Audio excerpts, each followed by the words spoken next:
يلا. بقول لحضرتك انا متطلقه أي. من جوزي من 12 سنه. من 12؟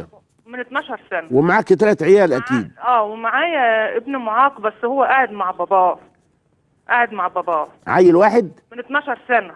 عيل واحد؟ لا، معايا 3. ما انا قلت 3. منهم عيل معاق ذهني قاعد مع باباه. ايوه. فلما بيجيني زياره الولد ده، في اخر مره كان هيرمي نفسه من البلكونه.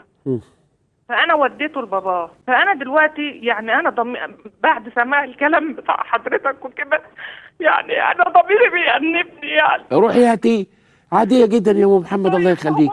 احمدي ربنا، استني يا اختي، احمدي ربنا انك لسه عايشه وان الواد لسه عايش. طب اعمل ايه؟ انت اتجوزتي؟ لا، انا ما اتجوزت. طب الحمد لله.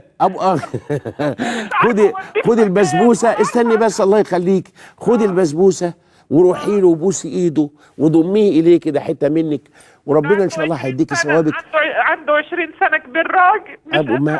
ماشي يا حبيبتي، بس تعبان. رمى نفسه من البلكونه. تعبان معلش، ممكن يغلبك ويرمي نفسه، وممكن يبقى في ايدك وواخد باله وعربيه تخبطه، واحنا معرضين للحوادث. انا بس بناشد في حته واحده قد كده. لو وقع من عندي، بابا كان شاكيني في المحاكم وكده. معلش، خلاص بقى، بس ما نعجنش الدنيا عشان الورق ما يقدرش. احمدي ربنا انك لسه عايشه وانه لسه عايش.